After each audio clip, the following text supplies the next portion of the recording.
Bonjour à tous, ravi de vous retrouver en ce 12e dimanche d'après la Pentecôte.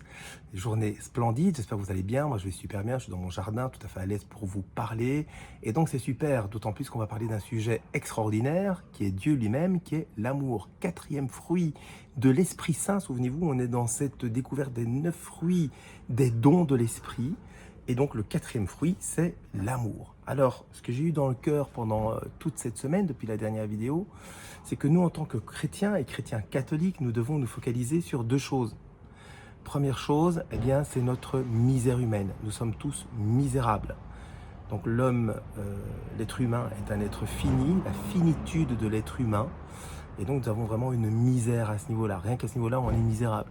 Donc on est fini. À mettre en ligne avec le deuxième focus, eh bien, c'est l'amour infini et la miséricorde infinie du bon Dieu. Le bon Dieu est infini, il nous aime et il s'est rabaissé jusqu'à notre nature humaine. Donc il s'est fait lui-même homme par Jésus-Christ. Ça va être précisément un des thèmes de cette vidéo pour que nous puissions rentrer dans son infini à lui. Voilà. Donc vraiment une opposition entre la chair et l'esprit, on va tout de suite y revenir. Et donc l'amour. Alors pour bien comprendre ce qu'est l'amour, je me suis dit il faut aller voir les gens qui côtoient l'amour au quotidien. Il faut aller voir les prêtres. Et donc j'ai décidé d'aller à la messe le samedi, messe Vatican II. Vous savez que depuis le Concile Vatican II, le pape Paul VI a transformé la messe de toujours en une messe dite Vatican II où la liturgie est diminuée, moins sacrée, je dirais. Toujours sacrée, mais moins. Et puis aujourd'hui dimanche, j'ai été à la messe de toujours en latin, magnifique. Et là, vous allez voir, de toute façon dans les deux messes, les deux prêtres ont été extraordinaires et ils ont été très prolixes par rapport justement à l'amour. Alors, d'abord, venons-en à la messe Vatican II, donc samedi soir. L'évangile du jour, c'était Jésus qui parle dans l'évangile de Saint Jean, chapitre 6, et qui dit au peuple juif, à l'époque, vos pères ont mangé le pain qui tombait du ciel, la manne qui tombait du ciel, mais le véritable pain qui vient du ciel, c'est moi. Moi, je suis le pain qui vient du ciel, descendu du ciel. Et qui mange ma chair et boit mon sang demeure en moi et moi en lui, et celui qui le mange, ne mourra jamais. Voilà. Et je me disais, mais qu'est-ce qu'il va dire par rapport à ça ? Et là, il a fait vraiment un lien très très fort avec ce que je vous disais en début de vidéo, le mystère de l'incarnation, Dieu qui nous a rejoints dans notre nature via l'incarnation, via la Sainte Vierge Marie, dont on traitera aussi à la fin de cette vidéo. Alors, au niveau de l'incarnation, vous savez, c'est un mystère, c'est Dieu qui se fait chair, mais c'est le Verbe qui se fait chair. Alors, il faut savoir que Dieu, par amour pour sauver l'homme, s'est fait chair. Ça, vous le savez déjà si vous avez vu les vidéos précédentes. Mais il va plus loin. Donc, dans Jérémie, si vous avez lu un peu l'Ancien Testament, Jérémie, le prophète Jérémie dit Moïse vous a donné une loi écrite sur des pierres, mais moi, je vais, à un moment donné, inscrire ma loi directement dans le cœur de l'homme. Alors, le Verbe qui s'est fait chair, le Verbe, quand j'étais petit, je me demandais toujours pourquoi est-ce qu'on dit verbe, pourquoi est-ce qu'on ne dit pas nom ou adverbe ou pronom. Non, non. Le Verbe, c'est l'action. Le Verbe, c'est l'action de Dieu. Donc, c'est Dieu, c'est le Verbe de Dieu, c'est la parole de Dieu qui se fait chair à travers Jésus. Jésus lui-même qui se fait chair à travers le sacrement de l'Eucharistie que nous pouvons manger.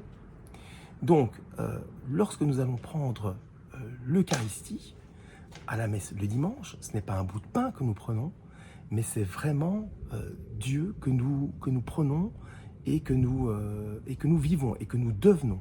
Vous devenez ce que vous mangez, devenez ce que vous recevez, et nous recevons le corps du Christ. Voilà. Ce faisant, la parole du Christ s'inscrit dans notre cœur, non seulement via l'Eucharistie, mais aussi via la parole que nous entendons à la messe. Et donc vous savez qu'il y a deux tables à la messe, il y a la table de la parole et il y a la table de l'Eucharistie. Et donc la table de la parole, mais c'est vraiment la parole de Dieu qui s'inscrit dans notre cœur. Donc, premier point très important, l'amour qui rentre dans notre cœur. La parole de Dieu qui est amour, qui rentre dans notre cœur.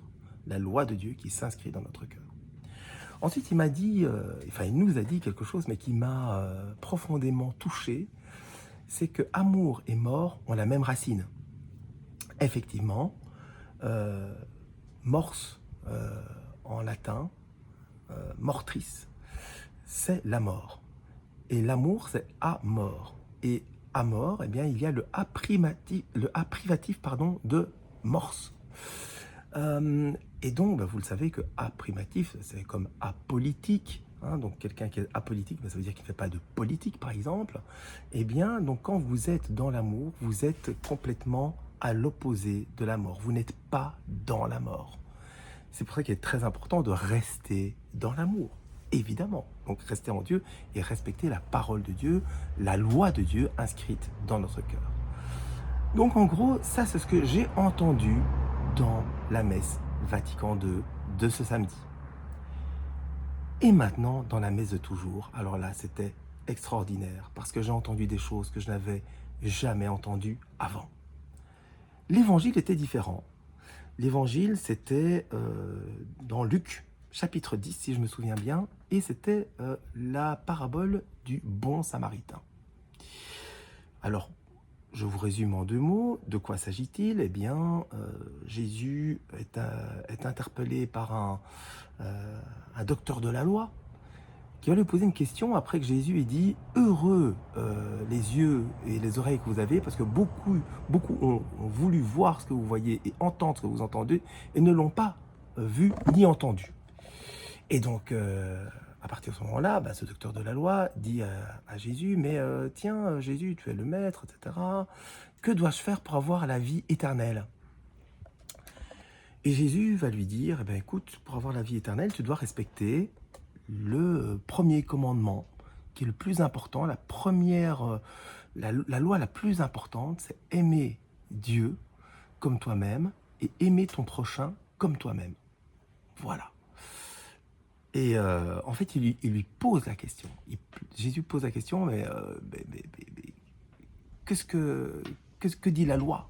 Que dit la loi à ce niveau-là pour que tu gagnes la vie éternelle? Et lui répond à Jésus, eh bien, il faut aimer Dieu et son prochain comme soi-même. Et Jésus lui dit, oui, tu as bien répondu, c'est très bien. Mais, donc ce docteur de la loi va encore plus loin. Et il lui dit, oui, mais c'est qui mon prochain? Et là, Jésus répond en disant la parabole du bon samaritain. Vous vous souvenez de cette parabole? Eh bien, Jésus raconte qu'il y a un homme qui descend de Jérusalem vers Jéricho et qui, en chemin, se fait agresser et qui est laissé à moitié mort sur la route, abandonné à moitié mort. Et là, il y a un prêtre qui passe par là, qui le voit, qui passe son chemin. Il y a un lévite qui passe par là. Un lévite, donc, c'est une espèce de prêtre juif qui passe par là, qui le voit, qui change de trottoir carrément. Et puis, il y a un samaritain qui passe, qui le prend, qui met de l'huile et du vin sur ses plaies, qui l'amène à l'hôtel, qui donne du capital, je crois que c'est 2 deniers au tenancier de l'hôtel, qui lui dit « soigne-le ». Tout ce que tu auras dépensé, donc s'il y a des dépenses supplémentaires, tu le fais et moi je te rembourserai quand je reviendrai le voir, quand je repasserai par ici. Voilà, ça c'est la parabole du bon samaritain. Et moi j'avais toujours cru que la parabole du bon samaritain, on devait être comme le bon samaritain, aider notre prochain pour qu'il ne meure pas de faim, pour le soigner, etc. Eh bien, le prêtre, qui est absolument génial, et d'ailleurs, je voudrais ici saluer le Père Belli, s'il regarde cette vidéo, eh bien, Père Belli, je vous salue et je vous remercie encore pour cette magnifique explication que vous avez donnée. Apparemment, Saint Augustin a donné une explication par rapport à cette parabole, qui est magnifique.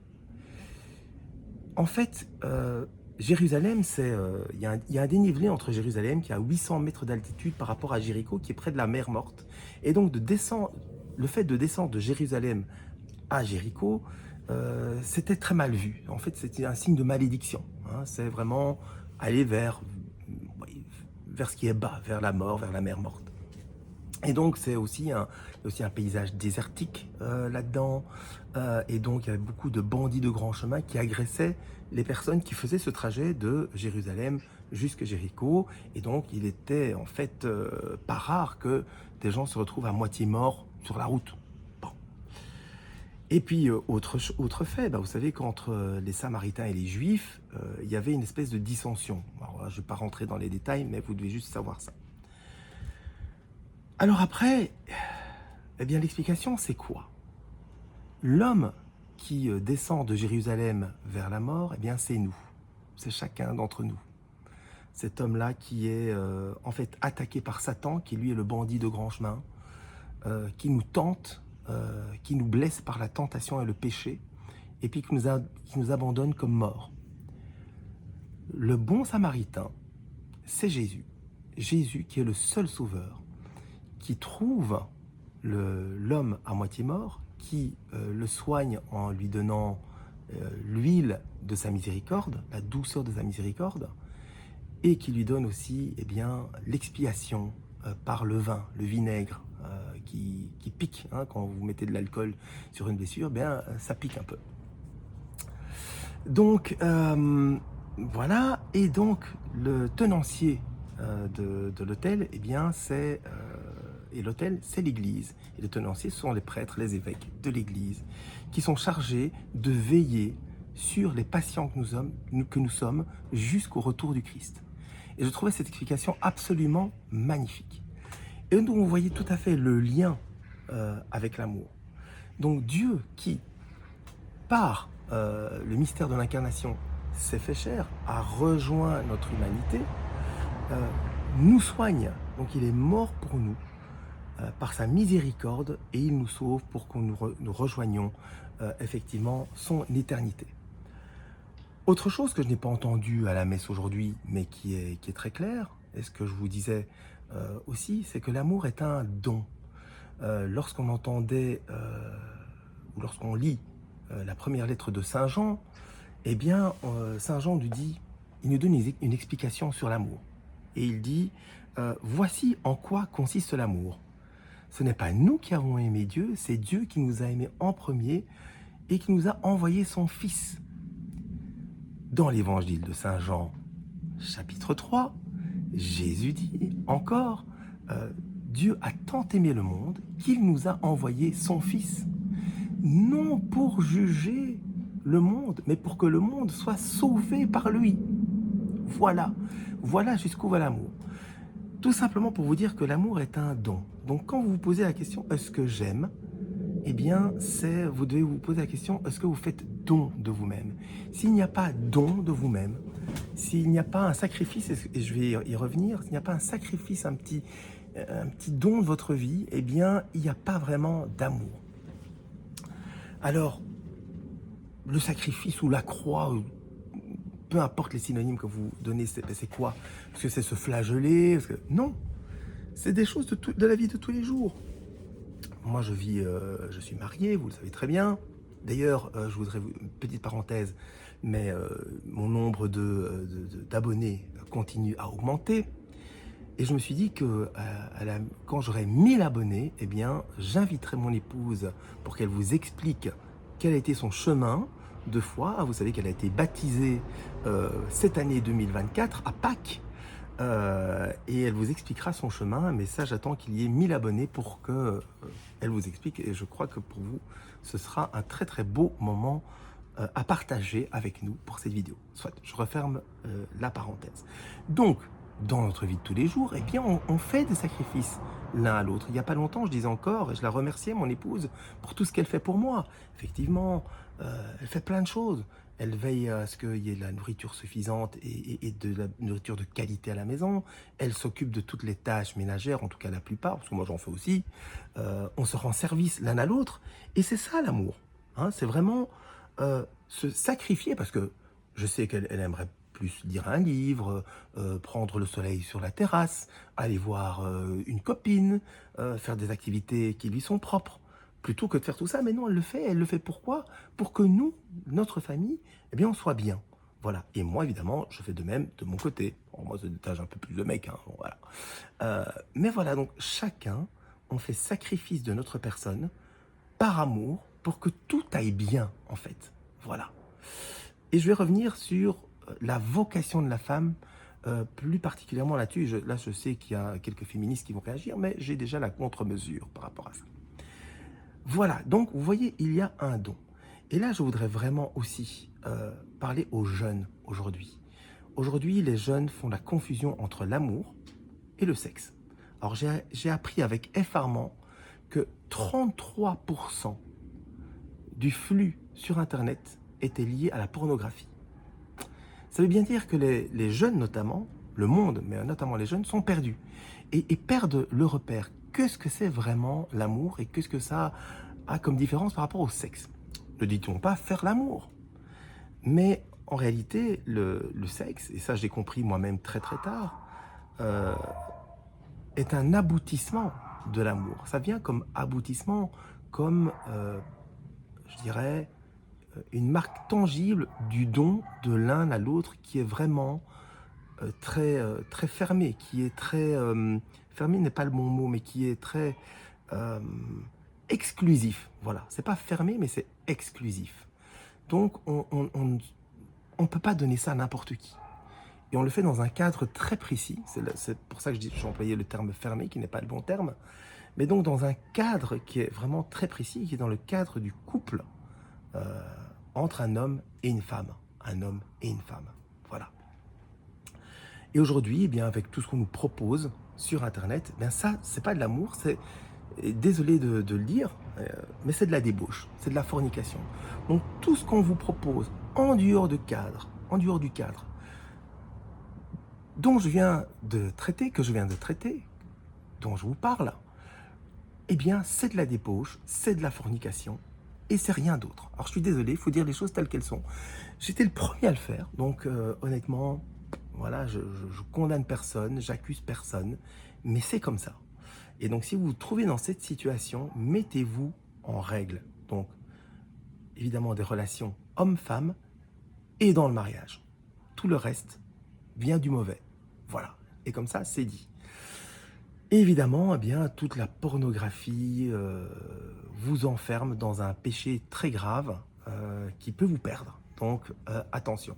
Et donc, vous voyez que cet amour, ce don de soi, nous, à notre échelle humaine, nous ne faisons que répliquer d'une façon très misérable et limitée ce que Dieu a fait pour nous de façon parfaite et illimitée.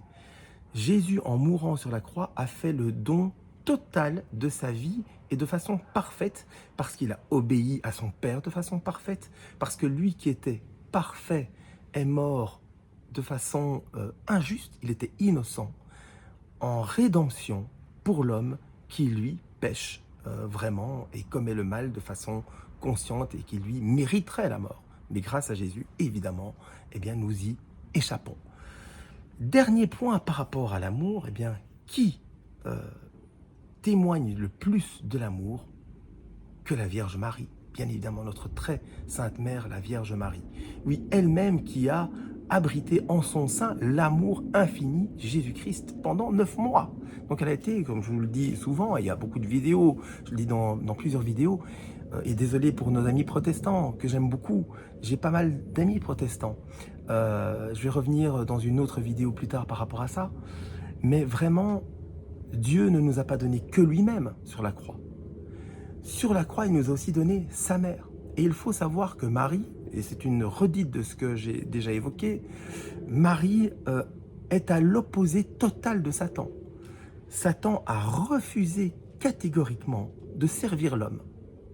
Marie, sa vocation, ça a été non seulement de servir Dieu, en accueillant Jésus dans son sein, mais de servir l'homme à travers toutes les pérégrinations de Jésus dans Israël, dans sa vie publique, mais plus avant encore, plus après je dirais, quand Jésus nous donne sa mère qui était au pied de la croix, Marie est vraiment devenue notre co-rédemptrice et médiatrice par rapport à notre salut.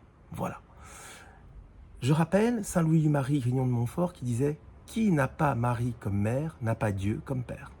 Donc, à tous ceux qui refusent Marie, qui refusent d'avoir vraiment une dévotion par rapport à notre chère et sainte Vierge Marie, eh bien, tenez-le, tenez-vous-en pour dit, tenez-le pour... enfin voilà, vous avez compris, hein. Un homme prévenu en vaut deux, voilà, c'est beaucoup plus simple. Voilà les amis, c'est tout ce que j'avais à vous dire par rapport à l'amour. Je parle déjà depuis 20 minutes, alors ben justement en l'honneur de la Vierge Marie, et vous voyez comme quoi l'Esprit souffle toujours et toujours, eh bien nous allons faire notre 5e dizaine des mystères glorieux, le couronnement de la Vierge Marie. Le fruit, c'est une meilleure dévotion, une grande dévotion à la Vierge Marie. Voilà, donc le mystère, c'est le couronnement de notre très sainte Vierge Marie au ciel. Le fruit, une bonne dévotion à la Vierge Marie, justement. Voilà. Béni sois-tu Seigneur. Voilà comment je médite ce mystère. Notre Père, sur le Notre Père, eh bien, je visualise toutes les intentions qui sont chères à la Vierge Marie, notre Père. Premier, je vous salue Marie, je prie pour tous les athées du monde, tous ceux qui ne croient pas, et en fait qui s'en foutent. Ils s'en foutent s'il y a un Dieu ou pas de Dieu. Eux, tout ce qu'ils veulent, c'est vivre. Donc tous les athées.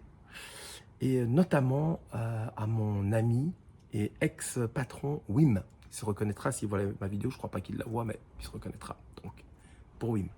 Voilà. Et pour tous les athées qui le rejoignent. Parce que Wim m'avait dit un jour qu'il était athée. Enfin, je vais vous expliquer ça dans une autre vidéo. Bref. Deuxième, je vous salue Marie, je prie pour tous les pécheurs, et notamment les chrétiens qui pêchent. Donc je prie pour le monde, mais plus pour les chrétiens catholiques qui sont dans le péché et qui se battent, comme moi, tous les jours, par rapport aux tentations du diable.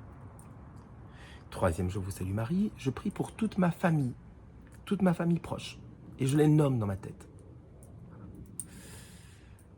Quatrième, je vous salue Marie, je prie pour tous mes amis proches. Alors, j'ai pas énormément d'amis, j'ai très peu d'amis intimes, et je prie notamment pour eux.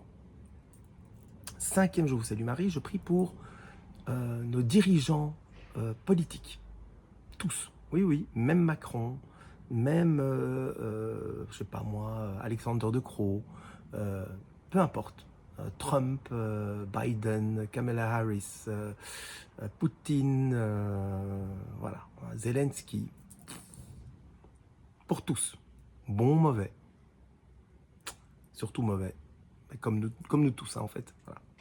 Sixième, je vous salue Marie, je prie pour tous les prêtres, et je les nomme dans ma tête, ou je les vois. Septième, je vous salue Marie, pour tous les évêques, mais là j'en connais deux, donc je prie pour ces deux-là, plus tous les évêques. Huitième, je vous salue Marie, je prie pour les cardinaux et le pape. Le pape qui est lui-même un cardinal, hein, vous savez, il y a un évêque. Voilà. Neuvième, je vous salue Marie, je prie pour toutes les âmes du purgatoire, pour toutes les personnes que je connais et qui sont mortes. Et dixième, je vous salue Marie, je prie pour la paix dans le monde. Gloire soit au Père, au Fils et au Saint-Esprit, comme il était au commencement, maintenant et toujours et dans les siècles des siècles, ainsi soit-il. Voilà les amis, alors c'est un grand jour aujourd'hui, parce que nous arrivons en fait à la 52e vidéo. Nous arrivons aussi au 15 août, et vous savez que j'ai commencé cette chaîne un 15 août.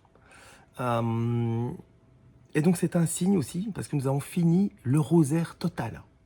Donc si vous regardez toutes mes 20 dernières vidéos, vous savez comment faire le rosaire. J'ai même fait les mystères lumineux que j'aurais pu ne pas faire, mais vous voyez comment les méditer, et vous voyez aussi maintenant comment il faut en fait connaître les Écritures pour faire un bon rosaire.